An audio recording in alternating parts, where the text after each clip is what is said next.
মোদির গদি কেড়ে নেওয়ার হুঙ্কার দিলেন মমতা। ভোটার তালিকা থেকে 58 লক্ষ নাম বাদ পড়ায় তিনি বলেন, বাংলা দখল করতে এলে এবার দিল্লি হারাবে বিজেপি। আসাম কি তবে বাংলাদেশের অংশ হতে যাচ্ছে? হিমন্ত বিশ্ব শর্মা বলেন, যেভাবে সেখানে জনসংখ্যা বাড়ছে তাতে আসাম একদিন নিজে থেকেই বাংলাদেশের সাথে মিশে যাবে। কলকাতায় বাংলাদেশের হাই কমিশন অফিস বন্ধের হুঙ্কার দিলেন শুভেন্দু। তালা মেরে সব বন্ধ করার হুঁশিয়ারি দিয়ে তিনি বলেন, এদের আর একদিনও থাকতে দেব না। কপাল পুড়ল রুমিন ফারহানার। ধানের শীষের টিকিট তিনি আর পেলেন না। রুমিন ফারহানা বলেন, মার্কা যাই হোক আমি স্বতন্ত্র হয়ে নির্বাচন করব। সৌদিতে এখন লাইনে দাঁড়িয়ে নিষিদ্ধ পানীয় কিনছে মানুষ। নিয়ম পাল্টে যাওয়ায় বড়লোক বিদেশিরা রিয়াদের দোকান থেকে সরাসরি নিষিদ্ধ পানীয় কিনছেন।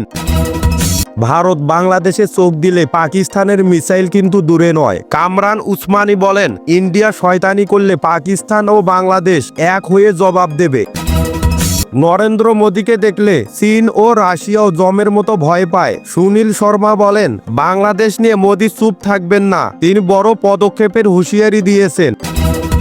ওসমান হাদি হত্যাকাণ্ডে তবে কি এবার জড়িয়ে যাচ্ছে ভারত? দিল্লি ছাপ জানালো তারা জড়িত নয়, বরং আসল হত্যাকারীকে ধরতে কড়া তদন্ত চান।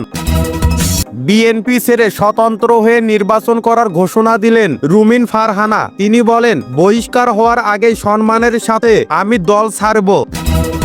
হাসিনাকে নিয়ে খোদ ভারতেই শুরু হলো বিশাল তোলপাড়। সংসদীয় কমিটি জানালো, ভারতের মাটিতে বসে তাকে আর উস্কানিমূলক কথা বলতে দেওয়া যাবে না। ভারতকে মিসাইল দিয়ে কঠিন জবাবের হুঁশিয়ারি দিল পাকিস্তান। কামরান উসমানী বলেন, বাংলাদেশের ক্ষতি করলে তারা সরাসরি মিসাইল দিয়ে জবাব দেবে।